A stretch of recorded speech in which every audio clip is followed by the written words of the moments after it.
Garrett Holloway had ridden past 100 failing homesteads in his life and learned to stop noticing them, the way a man stops hearing his own heartbeat.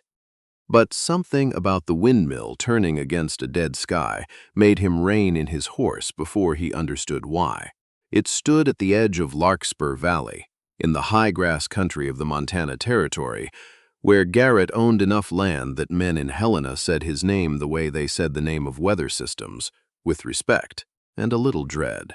40,000 acres of graze, 3,000 head of horses bred for the army and the railroads, a reputation built on paying fair and asking twice before he asked a third time. He had not built that by riding past what needed looking at. The house below the ridge had been white once. Now it was the color of driftwood, the paint gone to memory, one corner of the porch roof sagging like a shoulder that had carried too much for too long. A fence line wandered off toward a dry creek bed and simply stopped, as if whoever built it had run out of both wire and reasons. But the windmill turned steady, pumping water into a trough that had been scrubbed clean, and beyond it, impossibly, an orchard. A dozen young apple trees staked and mulched and pruned with a precision that spoke of someone who understood exactly what she was doing and had decided, against all visible evidence, that this ground was worth the effort. He told himself he was checking on runoff from the ridge. He knew that for a lie before the thought finished forming. The woman he found was on her knees in the orchard row, wrapping burlap around a trunk against the coming frost, and she did not hear him until his shadow crossed her hands.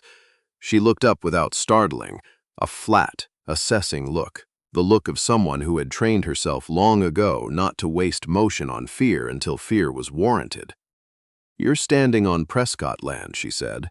Not a question. "A boundary," stated once, the way you'd read a property line off a deed. "Didn't mean to trespass," Garrett said. "The gate was open. The gate's always open. Doesn't mean the invitation is." She stood brushing dirt from her palms, and he saw then that she was younger than the work around her suggested, 30, maybe less, with the kind of tired that lived in the eyes rather than the face. Emmeline Prescott, Garrett Holloway. Something crossed her expression at the name, gone before he could read it fully. Everyone in 3 counties knew the name Holloway. Whether that recognition was welcome or not, she didn't say. He looked past her at the trees, the trough, the windmill turning without a squeak in its gears, which meant someone had oiled it recently, which meant someone was still fighting for this place, even though every visible sign said the fight was already lost. "Orchard's healthy," he said. "It will be in 3 years, if it makes it through this winter." She said it the way she'd say a fact about the weather, no self-pity in it, no bid for sympathy, just arithmetic. "You didn't ride down here for the view, Mr. Holloway." "No," he admitted. "I saw the windmill turning from the ridge road, and I wanted to know who kept a wheel running this far from anywhere. Now you know." She turned back to the burlap, which he understood to mean the conversation, as far as she was concerned, had reached its natural end. He should have ridden on. He had 600 head coming down from the summer range, and a foreman waiting on instructions, and no earthly reason to linger at the fence line of a stranger's failing homestead. He stayed anyway, and told himself it was courtesy, the same way he'd told himself the runoff was the reason he'd come down the ridge at all. "Husband run this place with you?" he asked, because it seemed the kind of question a neighbor might ask, and because he wanted, more than he was willing to admit yet, to know the answer. "Buried him last spring. Fever took him in 9 days." She said it. Without looking up, the burlap knot pulled tight and final under her fingers. "I've run it alone since." "I'm sorry. Everybody's sorry." She stood again, faced him fully this time.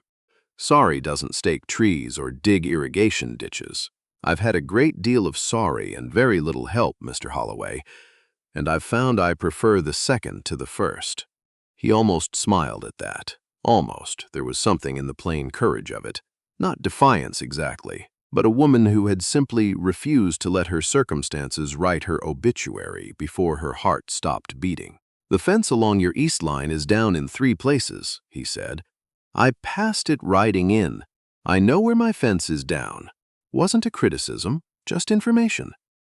She studied him a long moment, the way you'd study a horse you weren't sure you'd try yet, checking for the tell that gives away temperament.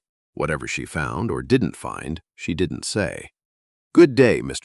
Holloway," she said, and went back to her trees, and he understood he'd been dismissed as clearly as if she'd pointed at the gate. He rode back up the ridge slower than he'd come down it. Behind him, the windmill kept turning, patient and stubborn as the woman who'd oiled it, and something in Garrett Holloway. A man who had negotiated timber contracts with railroad barons without breaking a sweat found himself thinking about a burlap-wrapped apple tree the whole ride home. There are men who see a thing broken and think first of what it costs to fix. There are others who see the same broken thing and wonder instead who is fighting to keep it standing. The difference between them decides more of a life than either one expects. He came back 3 days later with no excuse prepared, which was, in itself, a kind of confession. He found Emmeline hauling water buckets from the trough to the orchard by hand, the windmill's reach apparently not extending to the young trees at the row's end, and he dismounted before she'd finished setting the second bucket down. "I'll get the other 4, he said, and started toward the trough before she could tell him not to. "I didn't ask for help." "I noticed. I'm offering it anyway." He filled a bucket, then another, and carried them without waiting for permission, because he'd learned somewhere along the way that permission, from a woman like this, was a thing you earned by working first and discussing terms after. She watched him with an expression he couldn't fully name, irritation laced through with something that might, if he was reading it right, have been relief she refused to show on her face. "You're going to tell me this comes with strings," she said when the last bucket was emptied. "Everything comes with strings, Mrs. Prescott. Questions only ever what the strings are." He wiped his hands on his trousers. "I've got graze on the ridge above your east line that's going unused come winter. Good bottomland along your creek that I'd pay fair rent for. 3 seasons. If you'd let me winter 40 head down here, where the wind breaks easier. Why not just buy the parcel outright? Men with your money don't usually bother leasing." "Because it's not for sale," he said, "and because I'd guess you'd rather keep the deed with your husband's name still on it than sell it to a stranger for a number that'll be gone in 2 years. Her jaw tightened, just slightly, and he understood he'd struck something true. "How do you know that?" "Because you're out here in November wrapping apple trees that won't bear fruit for 3 years. A woman planning to sell doesn't plant for a future she doesn't intend to see." He held her eyes. "I'm not offering charity. I'm offering rent, and I'm offering to send 2 men to fix your east fence as part of the terms, because a lease on a property with a failing boundary isn't worth the paper it's written on to either of us." She was quiet a long moment, turning it over the way he suspected. She turned over everything, slowly, thoroughly, refusing to be rushed into a decision by either desperation or charm. "Put it in writing," she said finally. "And I want a clause. If your stock damages the orchard rows, the lease terminates and you pay for the trees, yes. Fair, and I choose which 40 acres your cattle graze. I know this land, you don't fairer still." He almost smiled again. "You drive a hard bargain for a woman who told me a minute ago she hadn't asked for help." "I didn't ask for help," she said. "I'm negotiating a contract. There's a difference, Mr. Holloway, and I'd thank you to remember it." He rode back to his own ranch that afternoon with a lease drafted in his coat pocket and a feeling in his chest he hadn't allowed himself in longer than he cared to count, the particular unsettled clarity of a man who has just met someone he suspects will not let him get away with being anything less than honest. The fence crew arrived 4 mornings later, and Emmeline was waiting at the gate before the wagon had fully stopped, a post-hole digger already in her hands. The foreman, a broad, quiet man named Amos Tull, looked at her, looked at the digger, and gave the kind of nod working men give each other when the point doesn't need discussing. She worked the line beside them through the cold morning, her shoulders aching by midday in a way that reached down into the bone, and when a section she'd measured for 6 posts needed a 7th because the ground had shifted more than she'd accounted for, she went and got the extra post herself and didn't mention the miscalculation to anyone. Amos noticed anyway. Working men always notice the things that matter. Garrett arrived the second afternoon with the lease, signed and notarized 2 copies, and found her standing in the newly fenced pasture with one boot braced against a fresh post. "You added an irrigation clause," she said, reading it over. "Cattle traffic near your creek without proper drainage will silt your irrigation ditch inside 2 seasons. Figured you hadn't thought to write it in. I hadn't." She looked up at him, something recalibrating behind her eyes. "You added protection for my land into a contract that benefits you. Contract that only benefits me isn't worth much in the long run," he said simply. "I've learned that the hard way more than once."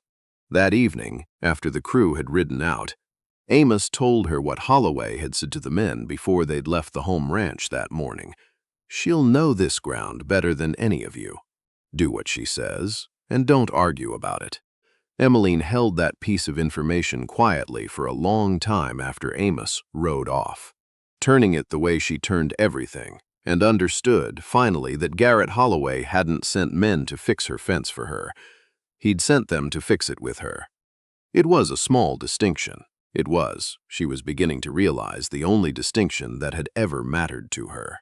That night she checked every joint of her barn roof by lantern light before she banked the stove and went to bed, and before she blew out the flame, she took her husband's old service revolver down from its shelf, loaded it, and set it on the kitchen table where her hand could find it in the dark.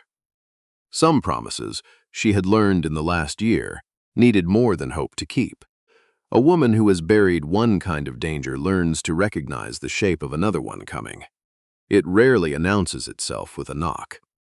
The first hard freeze locked the ground solid 2 weeks into December, and Emmeline was mulching the orchard's south row when she heard a rig pull into her yard. A fine buggy with polished brass fittings that had no business on a rutted homestead road. The man who stepped down wore a coat too clean for the country and a smile too practiced for honesty. "Otto Fenwick," he said, tipping his hat without being asked to sit. "Land Acquisition, Northern Pacific Right-of-Way Office. I've been authorized to make you a very generous offer for this parcel." Emmeline set down her mulch fork. "I've heard your name before, Mr. Fenwick. Good reputations travel." "I didn't say it," whipped her hands slowly, giving herself time to read him the way she read a shifting sky.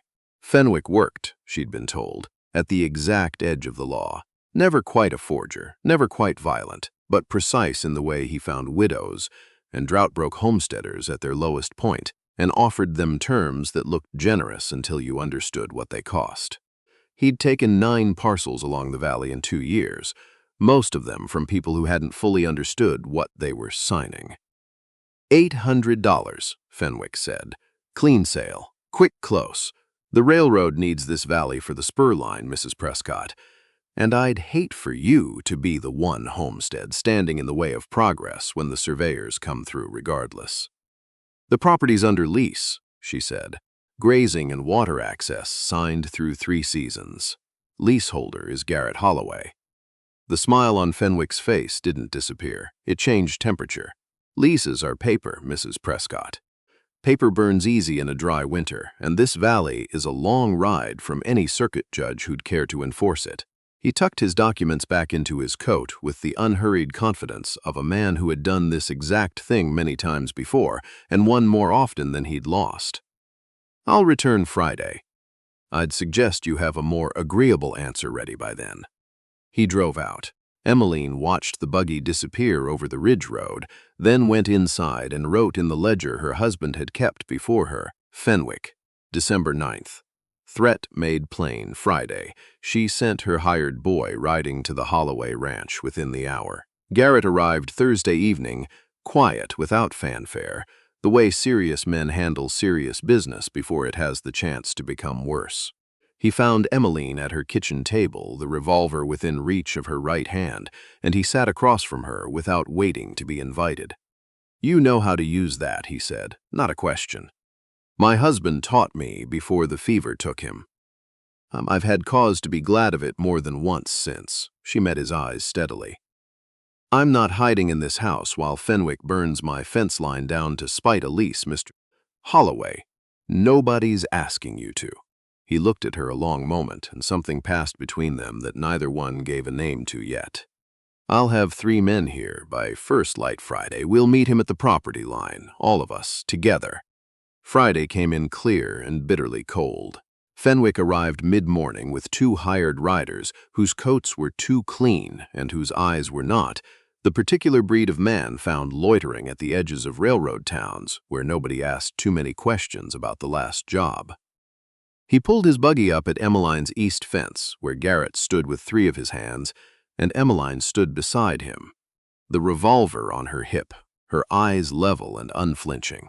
Fenwick took in the scene without visible surprise. Then he looked at Garrett. Holloway, didn't expect you'd trouble yourself over 80 acres of orchard. I inspect my leased ground personally, Garrett said. This land is under contract to me through 3 seasons. What happens here is my business as much as hers. Fenwick's gaze slid to Emmeline, to the revolver, to the 3 quiet men behind Garrett who carried themselves like people who'd been in this exact standoff before and hadn't lost their nerve for it. Mrs. Prescott has until Sunday, he said. The offer stands. The offer was declined Tuesday, Emmeline said. Her voice carried clean and hard across the frozen field. It was declined again when you threatened to burn my fence. It is declined now, permanently, and if you set foot on this land again, I will have the county sheriff here waiting for you. A long silence stretched over the fence line. One of Fenwick's riders shifted uneasily in his saddle. Fenwick himself looked at Garrett once more, measuring, calculating, searching for some crack in the arrangement he could work his way into, and finding nothing. He touched the brim of his hat, turned his buggy, and drove out without another word. Nobody spoke until the sound of hooves had faded entirely. Then Amos, standing at Garrett's shoulder, said quietly, "That's the first time in 2 years I've seen Fenwick leave a property without paper in his hand." Word of it traveled through the valley faster than either of them expected. Within the week, 2 neighboring ranchers had ridden out specifically to ask what exactly had happened at the Prescott fence line. A railroad land agent turning away empty-handed from a face-off was not a common occurrence, and people who lived close to hard ground noticed uncommon things. Percival Wynn, the county land recorder in Larkspur Crossing, stopped Garrett outside the courthouse 2 weeks later. Heard Fenwick left the Prescott place without so much as a signature, Wynn said, peering over his spectacles. He did.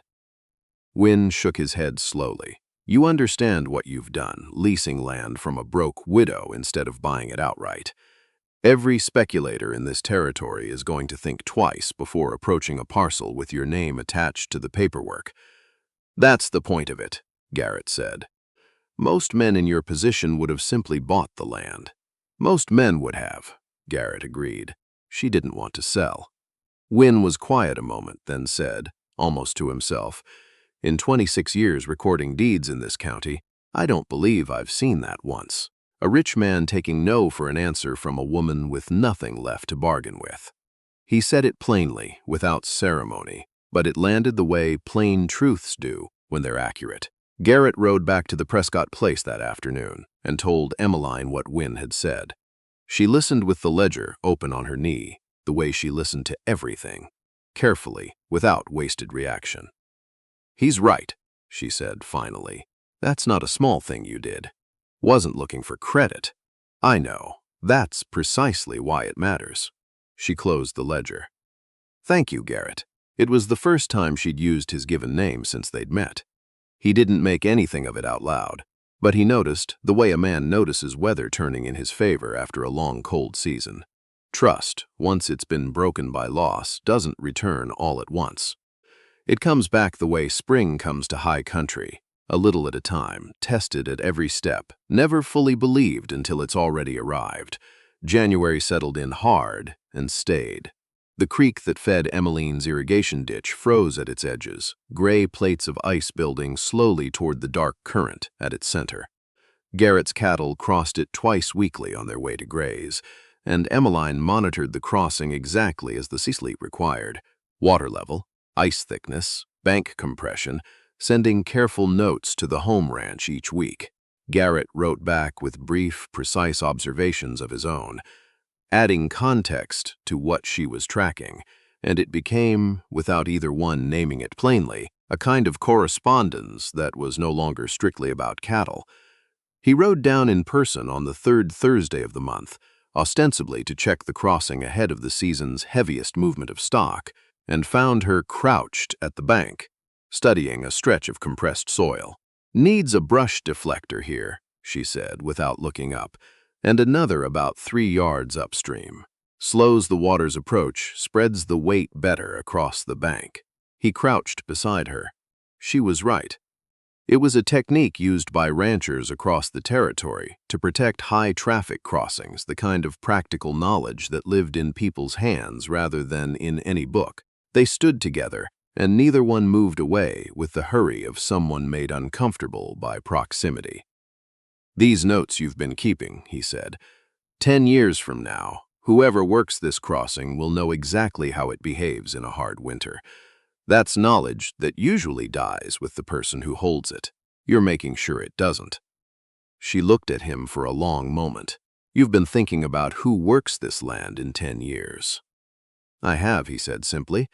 The wind moved through the bare cottonwoods along the bank, cold and clean, the kind of cold that clarifies more than it confuses.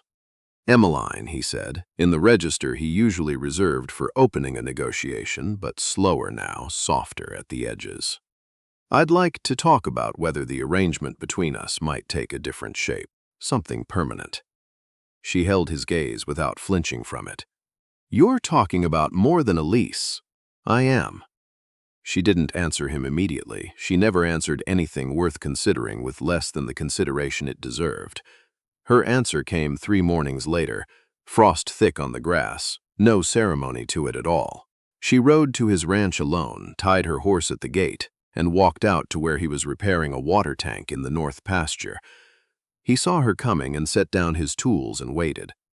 "I have conditions," she said, before he could speak. Something warm moved through his expression, carefully restrained. "I'd expect nothing less. The Prescott homestead stays registered in my name.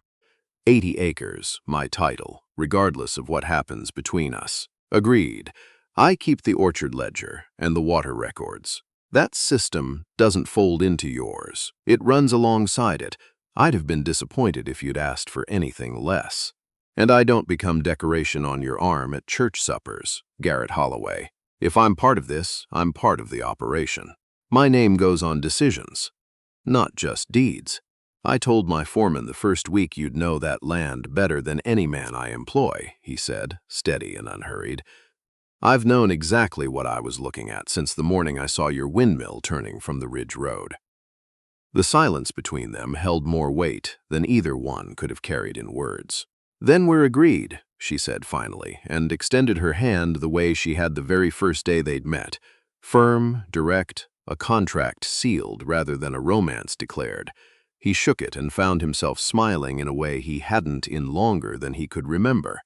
Spring arrived the way it always did in that country, slow, testing everything the winter had left standing. The orchard's young trees pushed their first buds through the last of the frost. The east fence held true against the season's first restless cattle. The irrigation ditch showed none of the silting that had threatened it back in December, and on the first page of the new spring ledger, the heading had changed in Emmeline's careful hand. Holloway Prescott Ranch, Larkspur Valley, spring of the new year. She was turning the first row of the vegetable garden when she heard Garrett's horse come into the yard, and she looked up with the easy recognition of someone who knew exactly who was arriving and found the sound welcome rather than merely expected. He walked to the edge of the garden. "Beans again this year?" "Beans and squash, rotating off the old rye ground. The soil needs the rest." She straightened, brushing dirt from her hands the same way she had the first day he'd found her. "You added a drainage note to the lease before you'd even asked my opinion on it, and it turned out to be exactly what the bank needed. I've been thinking about that, and I've decided you're not entirely useless around a ranch, Mr. Holloway." There was the faintest trace of a smile at the corner of her mouth, the kind she'd have never let herself show a year earlier, when smiling had felt like a debt she couldn't afford to pay. They stood together in the early spring light, two people who had built something slowly, deliberately, one repaired fence and one honest clause at a time. Not out of rescue, not out of anyone's pity, but out of the plain recognition that some ground holds steadier when two people choose to stand on it together. There is a particular kind of wealth that never announces itself with fine buggies or polished brass fittings. It shows itself instead in a windmill that keeps turning through a hard winter, in a fence line that holds when the first cattle push against it in spring. In the handwriting of two people who learned, the hard way, that the strongest agreements are the ones built on respect rather than need, and that no contract, however carefully worded, matters half as much as a person who chooses to honor it even when nobody is there to make them. The deed to the Prescott homestead still hung nowhere on any wall. It didn't need to. Both of them knew exactly where it stood, and exactly what it had cost to keep it standing, and exactly what it was worth now that it no longer had to be defended alone.